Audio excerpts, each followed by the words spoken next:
Boa tarde a todos, que a paz do Mestre nos envolva, que essa seja a principal vibração nos envolver a partir desse momento e que o amor desta casa, tão carinhosamente preparada para nos receber, nos acompanhe quando nós sairmos, nos acompanhe até os nossos lares, na nossa caminhada. E para esta tarde nós vamos conversar um pouco sobre um assunto muito atual.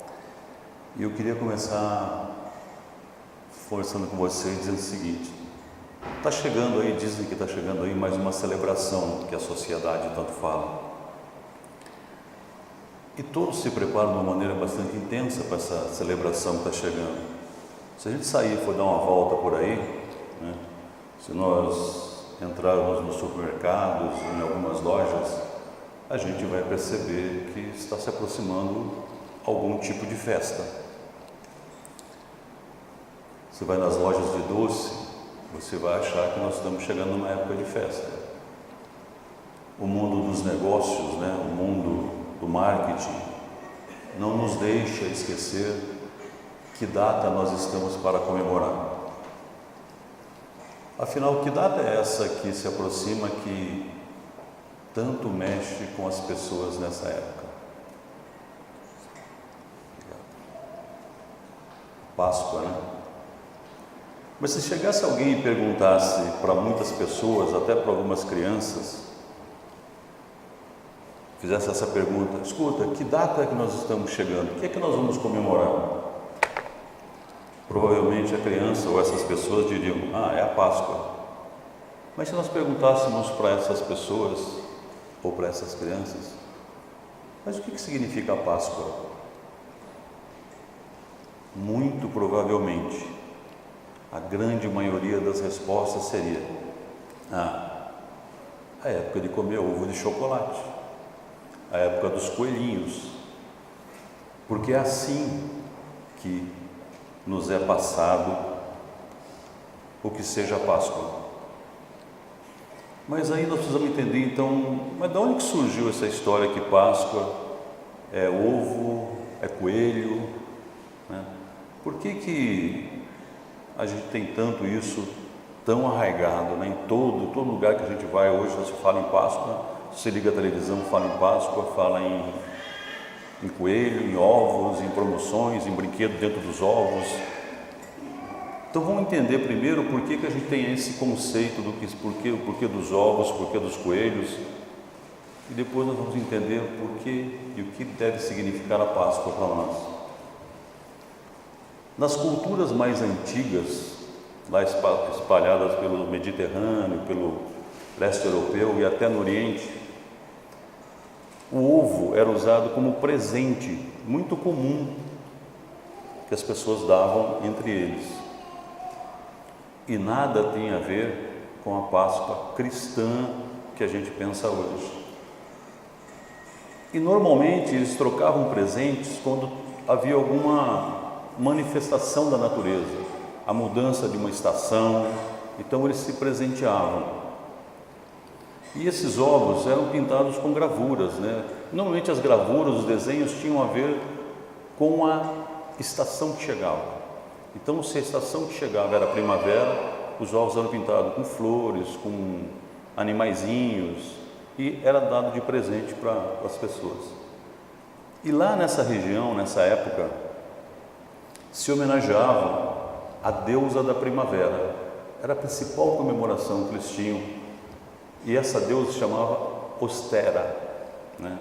Que depois passou a ser Esther, que veio a ser Easter e que na versão do inglês, Páscoa. Essa é uma das informações. E essa deusa da primavera, e por que eles celebravam tanto essa deusa? Ela tinha, a figura dela era uma mulher com um ovo na mão e um coelhinho nos pés. Daí buscamos as informações e criamos essas figuras que nós temos hoje na nossa Páscoa, né? Mas por que eles celebravam tanto essa deusa, a deusa da primavera?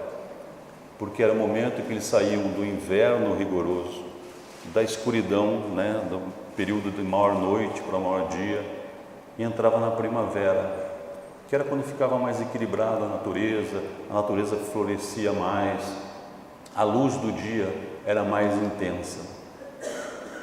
Aqui para nós, talvez a gente não entenda bem essa mudança, essa divisão, mas quem mora naquela região sabe o quanto é sofrido o inverno até você chegar na primavera. Então era uma celebração muito grande, eles se presenteavam com ovos em homenagem a essa deusa. Com o tempo, né, os mais ricos começaram a presentear com ovos feitos em ouro, também com os desenhos, mas já feitos em ouro. Mas o que é importante a gente buscar aí? Que essa ostera, ela significava o equilíbrio, né? Significava que a fertilidade chegava após o inverno, que quando a luz se fazia mais presente, o mundo se parecia mais bonito, era mais florido, não tinha aqueles momentos de tanta escuridão. Então, para eles representava a passagem de um tempo de trevas para um outro tempo de luzes. No hemisfério norte, isso ocorre em março, e nós estamos não no hemisfério norte, mas copiamos essa mesma data, né? O ovo de chocolate, como é mais conhecido hoje, né? Eu não vejo muitas pessoas hoje trocando nem ovos de galinha pintado e nem ovos de ouro, né? Não vejo muito por aí, mas ovo de chocolate é o que mais a gente vê.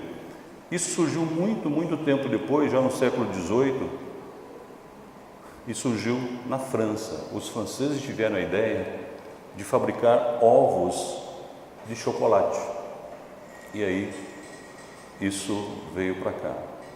E para a gente saiba, quem que define quando é o domingo de Páscoa? O domingo de Páscoa, só para nossa informação, é determinado por um antigo calendário lunar que coloca o feriado no primeiro domingo após a primeira lua cheia ou seguindo o equinócio. Então é essa a marcação do domingo de Páscoa. Mas isso é o lado histórico da coisa. Nós precisamos buscar qual é o sentido cristão dessa passagem da Páscoa.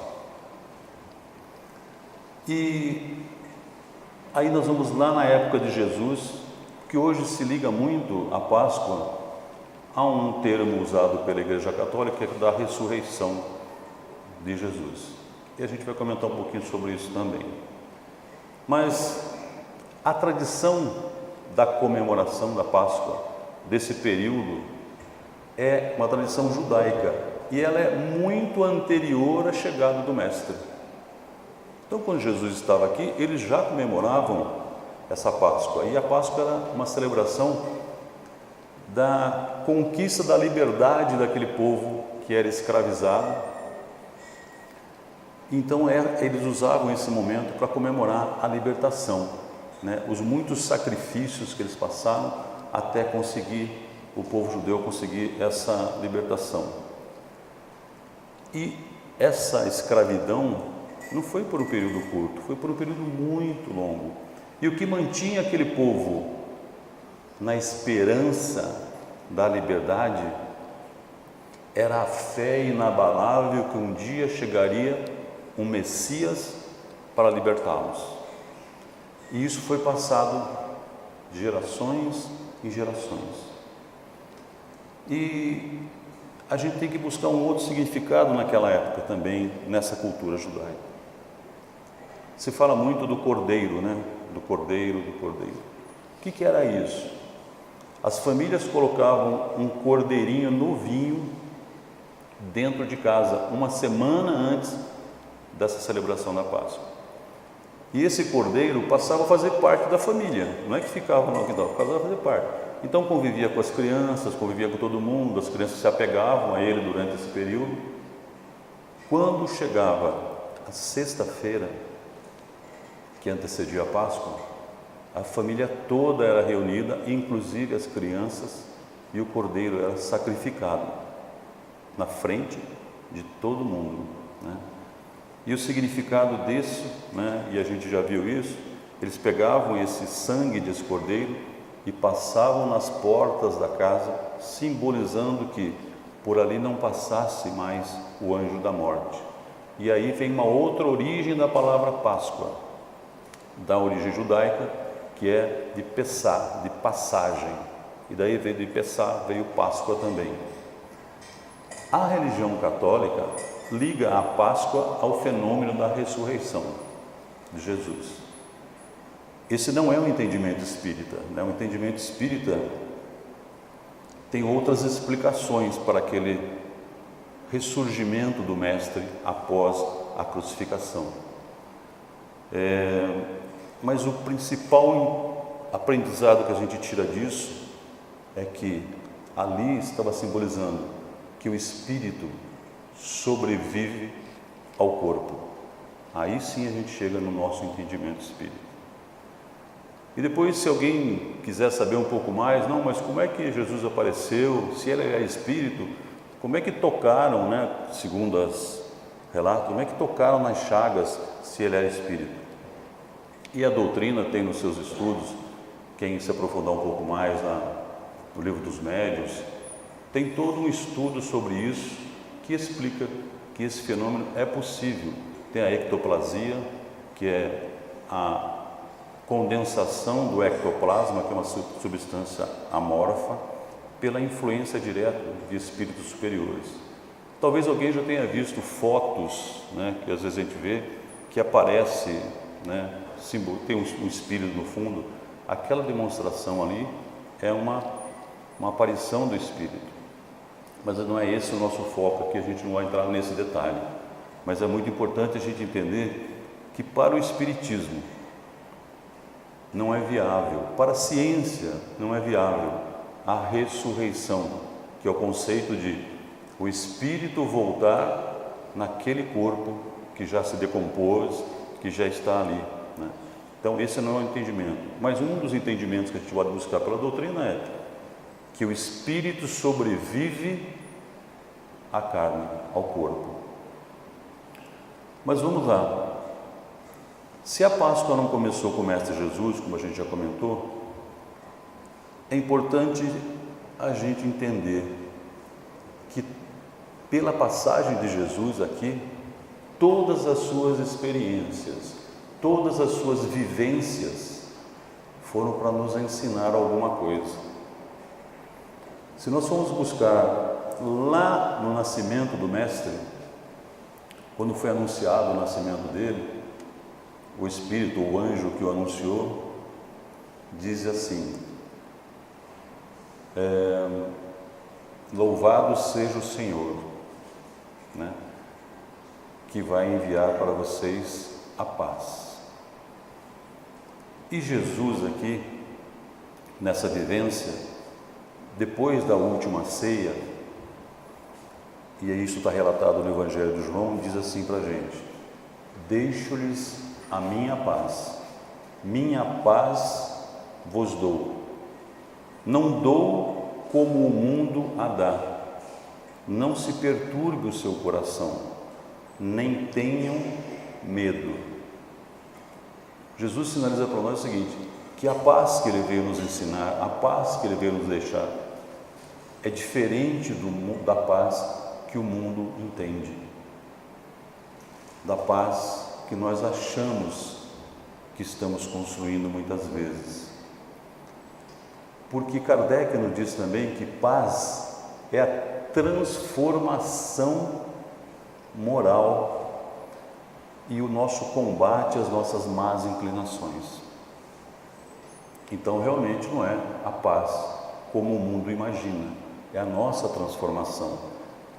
E o Mestre, quando disse aquela frase, a minha paz vos dou, é porque Ele nos conhece muito bem.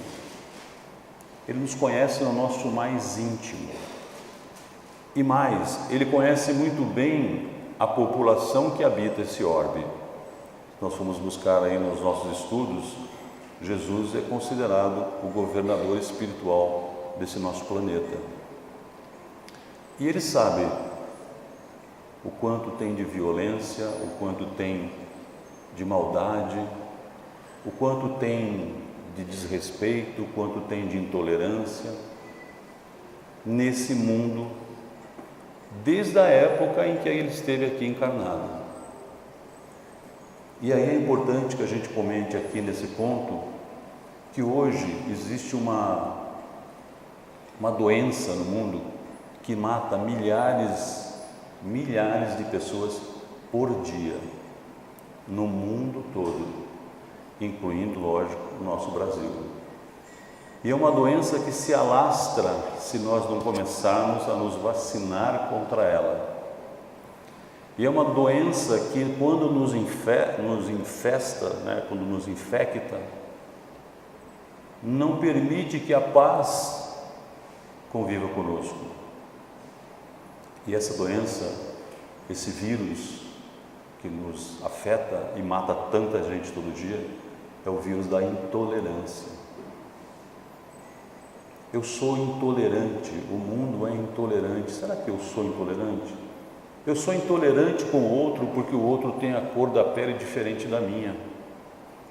Eu sou intolerante com o outro porque o outro professa uma religião diferente da minha. Eu sou intolerante com o outro porque o outro tem uma orientação sexual diferente da minha. E essa intolerância mata. Eu sou intolerante com o outro porque aquele povo professa uma religião diferente da minha, eu devo invadi-lo e acabar com ele. Então vejam que o vírus que nos infesta nesse mundo atual e que mais mata é a intolerância. Porque nós não conseguimos entender no nosso íntimo que nós todos somos diferentes. Somos sim, mas sabe o que é melhor disso? Que a diferença nos enriquece, mas é o respeito que nos fortalece. Então, quando eu respeito as diferenças, eu me fortaleço espiritualmente, porque eu respeito o outro, respeito a posição e me melhoro espiritualmente. E quando eu vou me melhorando, eu vou adquirindo paz no meu espírito. Porque quando eu sou intolerante com alguém, só de estar com aquele alguém, ou próximo daquele alguém, isso me incomoda, isso me perturba, isso tira a paz do nosso espírito. Então nós precisamos começar a nos vacinar contra esse vírus, que está tão arraigado na nossa sociedade hoje. E antes que a gente pense assim, mas eu não sou intolerante, eu respeito todo mundo. A gente tem que tomar cuidado, porque muitas vezes nós estamos lá assistindo televisão. A televisão, infelizmente, hoje não nos traz tantas boas notícias, né? Aí você vê uma reportagem de que foi um bebê achado abandonado em algum lugar. O que é que nós pensamos a respeito da mulher que abandonou aquele bebê? Eu não conheço a mulher, eu não sei a história dela, eu não sei o que levou ela a fazer aquilo, mas eu, na minha intolerância, eu aponto, julgo, condeno, e já apeno. Quando eu faço esse julgamento do outro, eu estou sendo intolerante. E não é que ser tolerante é concordar com o fato. Eu posso não concordar com o que está acontecendo, mas eu não posso ficar apontando o dedo e culpando sem conhecer a história de vida das pessoas. Quando eu me coloco no papel de julgador do outro, eu estou infectado por esse vírus. E esse vírus não me deixa estar em paz de espírito. Então, quando o Mestre vem e diz: minha paz vos deixo, não a paz como o mundo a dá. É importante que a gente entenda aqui que ele diz assim: essa paz está no seu interior, está no seu coração, está no seu espírito, não está fora de você. Porque quando Jesus diz isso, Roma dominava grande parte daqueles territórios, daqueles países. E os romanos trabalhavam assim. Quando eles iam invadir um país, um povo, eles diziam assim: olha, a gente vai invadir vocês, mas a partir daí vocês vão viver em paz. Depois que a gente dominar, vocês vão viver em paz. E não era isso que acontecia depois, né? Porque depois vinha a opressão, vinha a violência. Então, Roma, àquela época, era considerada o mundo. E quando Jesus faz essa colocação, é por conta disso. A minha paz vos dou, não a paz que o mundo te dá. É importante que a gente compreenda esse momento. E na caminhada do Mestre, em algum momento ocorreu o encontro da paz de Roma com a paz de Jesus. E nos é relatado no livro Boa Nova esse encontro. Humberto de Campos nos relata esse encontro. Jesus está próximo ao templo de Salomão, lá ele, os apóstolos, e próximo a eles tem lá um grupo de sacerdotes, um grupo de pensadores, né, os grandes cabeças daquela época, sem fazer nada. E um desses sacerdotes, ao ver aquele homem conversando, falando de amor, falando da vida, se incomoda com aquilo. E ele vai até lá onde está Jesus. E ele chega perto de Jesus. Nós estamos aí no ano 30, ou seja, quando Jesus começa realmente a sua caminhada de ensinamento do seu evangelho.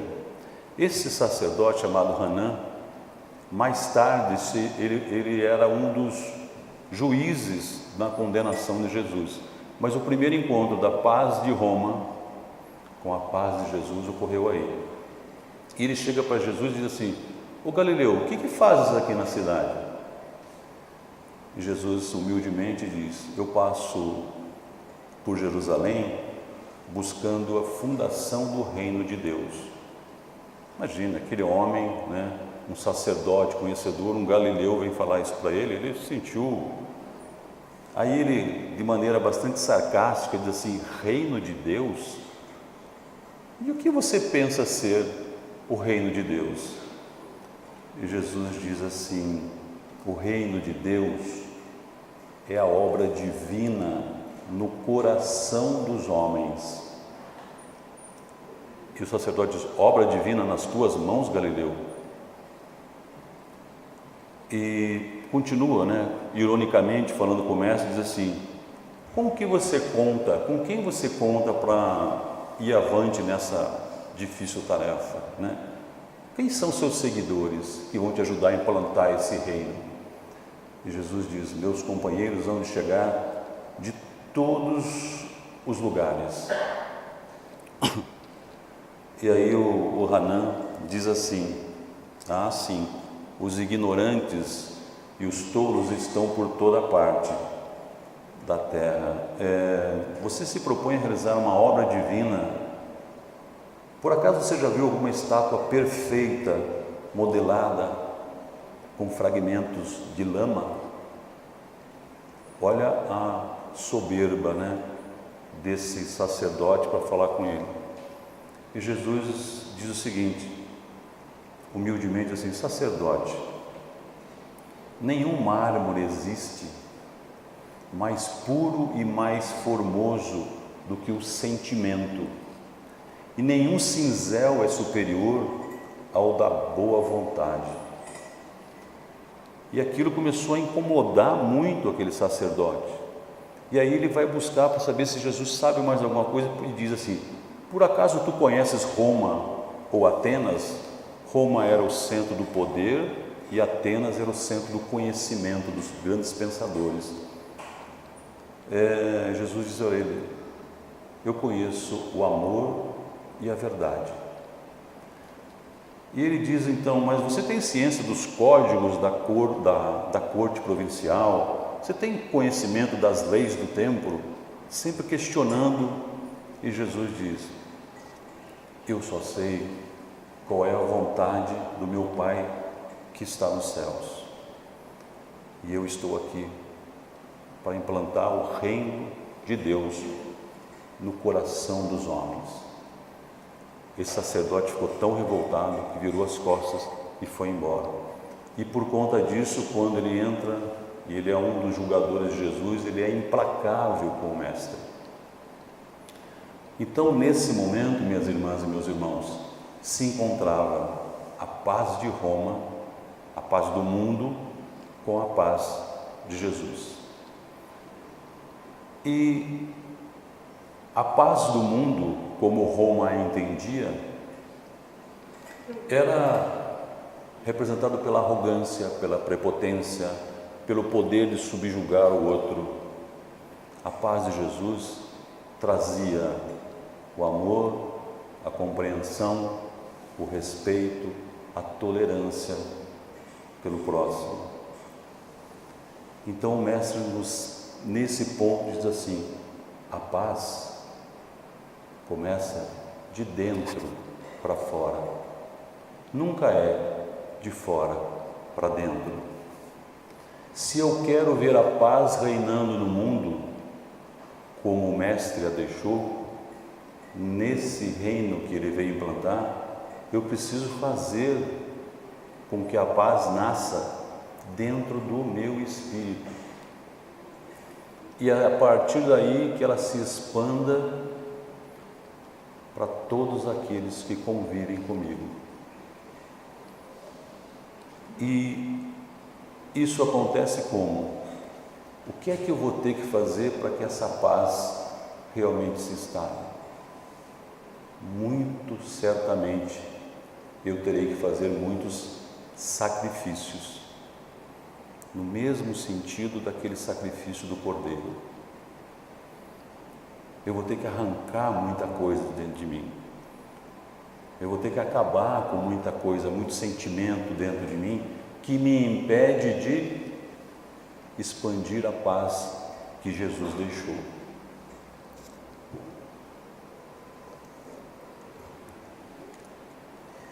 Porque senão eu vou ficar me comportando como se comportou o povo judeu e até alguns apóstolos de Jesus que achavam que ia chegar um Messias, que ia libertá-los pela espada e que implantaria o reino de Deus. E aí chega Jesus, um Messias que não revida, um Messias que não ataca, mesmo quando foi açoitado, foi espancado, foi crucificado, ele não reagiu. Ele não usou a força. Vocês lembram que eles diziam, né?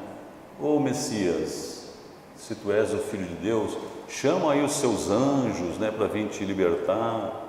Não, ele não reagiu. Ele ficou ali e passou por tudo aquilo. E aí é importante que a gente entenda esse conceito de Messias, porque o que foi passado para aquele povo todo, e inclusive para os apóstolos, é que esse Messias viria para vencer os inimigos opressores. Esse é um Messias esperado.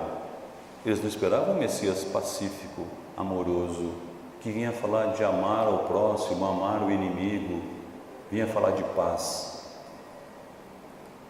Será que nós não estamos esperando, ainda hoje, 2018 anos depois de Jesus, que chegue um Messias que acabe com a violência do mundo, que acabe com a intolerância, que acabe com o preconceito? Será que nós ainda hoje não estamos esperando esse Messias guerreiro? Jesus não disse que seria dessa maneira. Então, na época de Jesus, tinha essa figura do Messias, um Messias que ia mudar. E quando é que aquele povo entende que aquele que estava na cruz era o Messias prometido?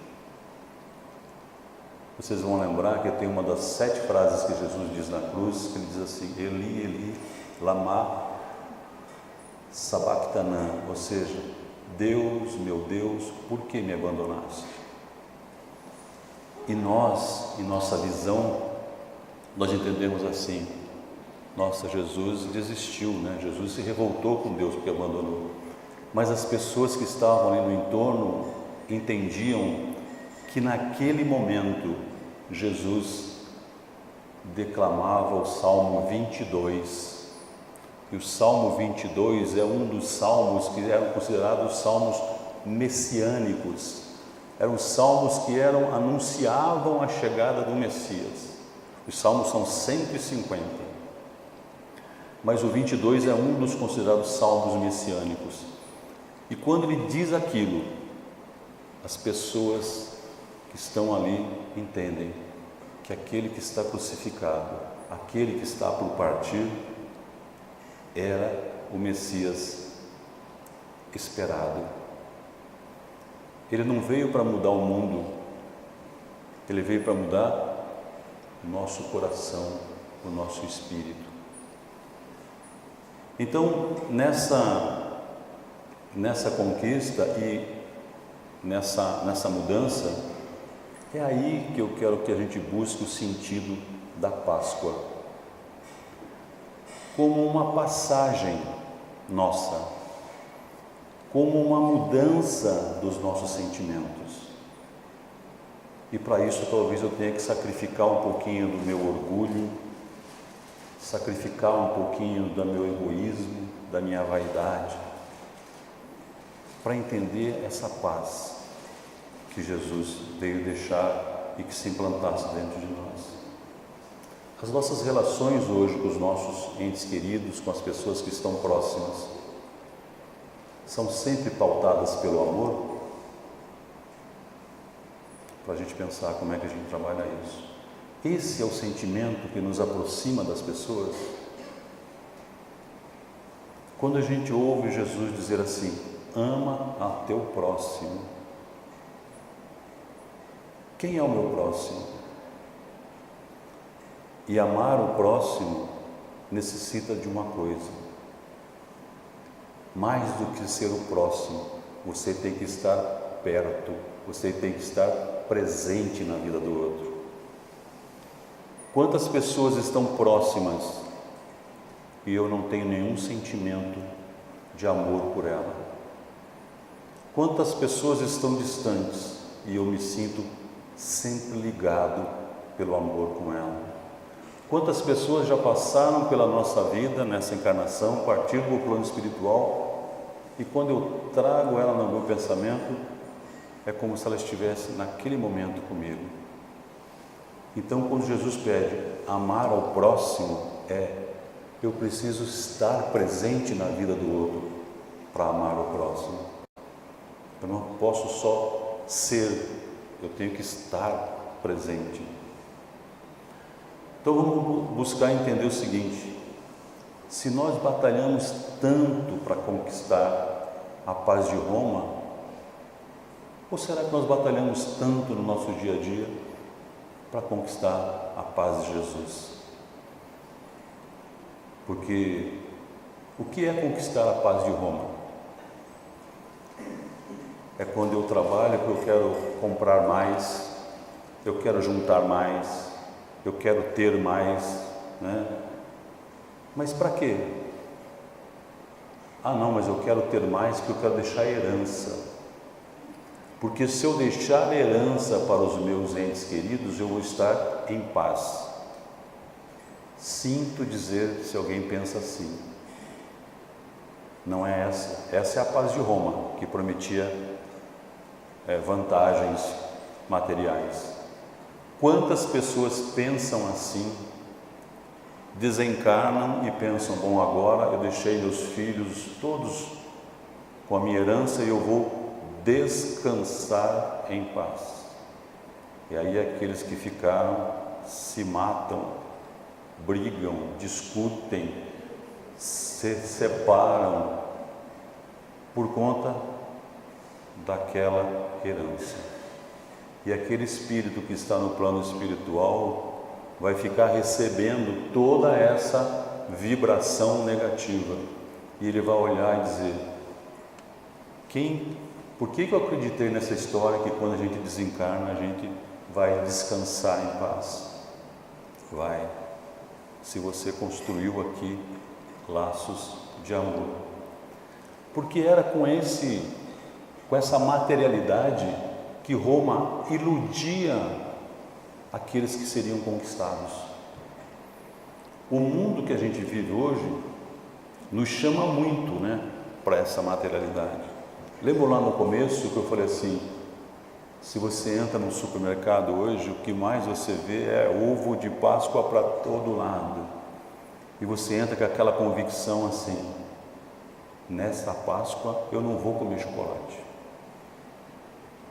Essa convicção você tem um dia, 2.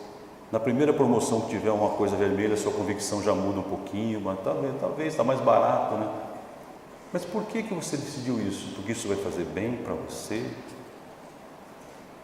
Qual foi o motivo que te levou a isso?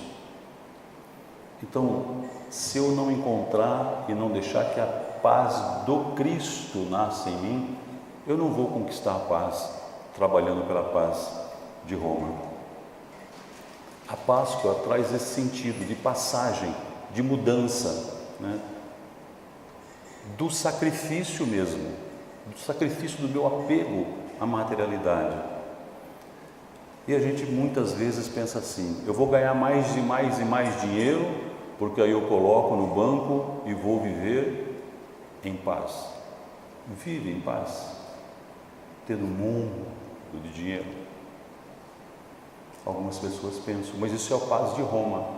Ou então eu penso assim: eu vou comprar uma casa maior, um apartamento imenso, porque aí com conforto eu terei paz.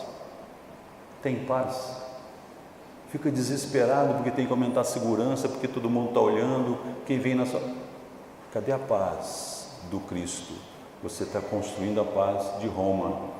Ou então eu penso assim: eu vou viajar pelo mundo, e me desligar dos problemas. Alguém sabe onde fica o botãozinho desligar problemas? Eu não achei até hoje.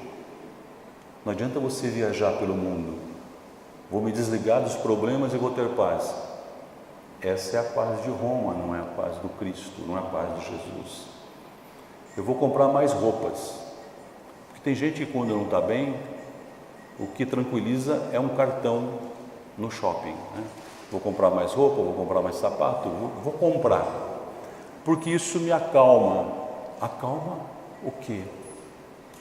Acalma a sua ânsia de ter mais, mas não te acalma o coração, não te acalma o espírito.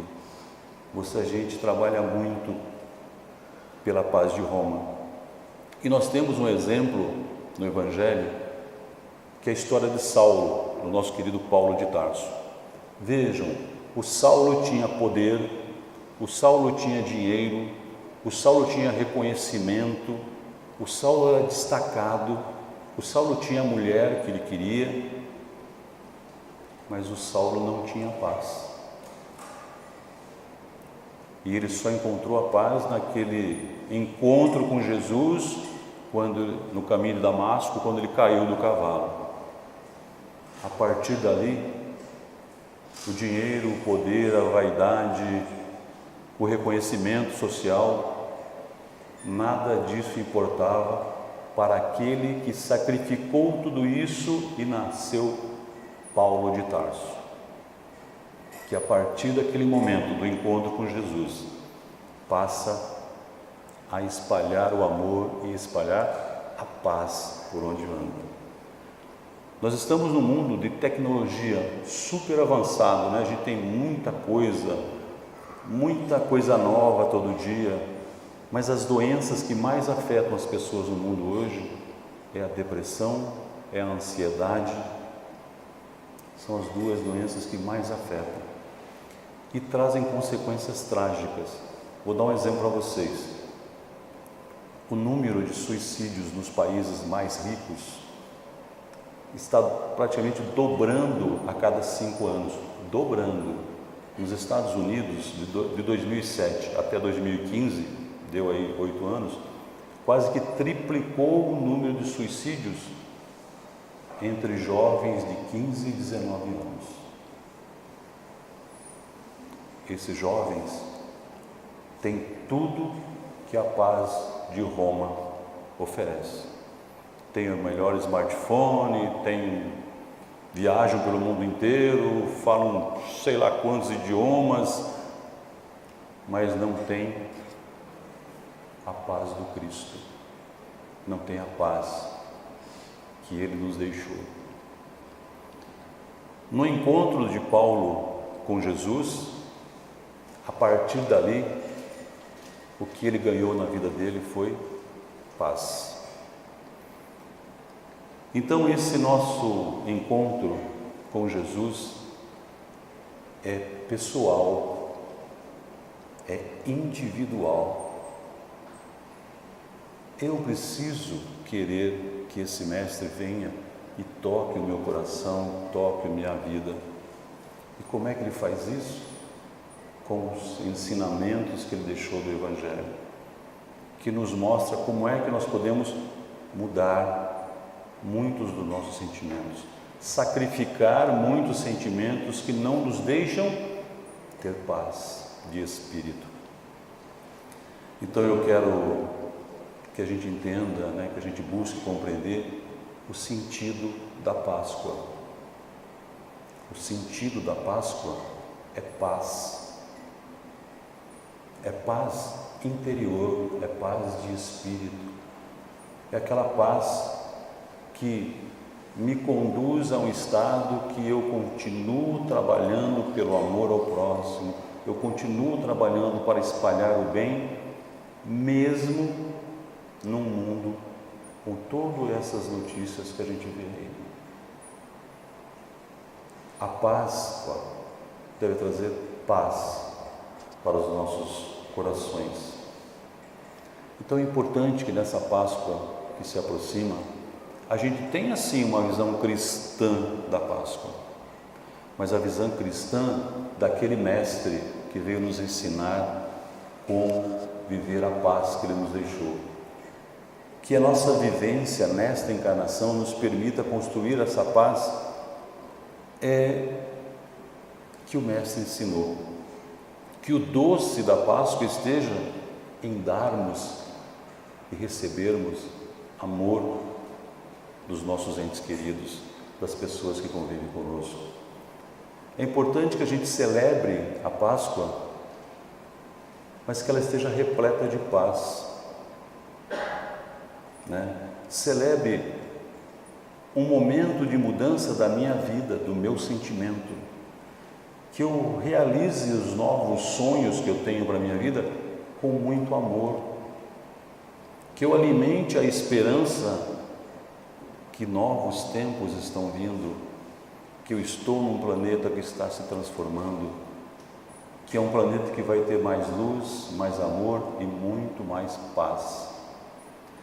Então, eu quero realmente desejar a todos que a sua Páscoa seja doce pela paz no seu interior. Eu quero desejar que a sua Páscoa seja saborosa pelos momentos que você vai viver com os seus entes queridos.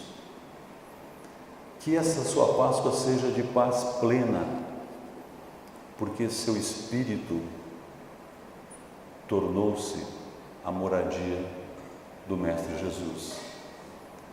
Que o seu coração, tal qual o coração de Paulo, seja fonte dessa paz em todos os dias da nossa jornada, com todos aqueles entes que a gente vive, por mais difíceis que eles sejam. Que essa seja a sensação da paz, pois aí eu vou estar celebrando a paz do Cristo, vou estar celebrando uma Páscoa que vai me permitir construir no meu coração aquele reino que o Mestre disse para o sacerdote Hanan: a obra divina no coração dos homens é o reino de Deus. O que é que eu tenho que fazer para isso? O meu desejo de coração e de todo o meu espírito é que a gente compreenda essa referência, essa vivência, essa passagem do Mestre Jesus como um símbolo de paz, e que essa paz nos envolva, nos oriente, nos deixe ficar mais tranquilos, nos encha o espírito e que a gente possa expandi-la por onde nós passarmos. Esse é o meu desejo, que o coração de cada um de vocês receba esse Mestre Jesus e Ele, conversando com você individualmente, vai te dizer: a minha paz te dou. A partir dela, espalhe a minha paz por onde andares. Que assim seja, graças a Deus e graças ao Mestre Jesus. Muita paz para todos.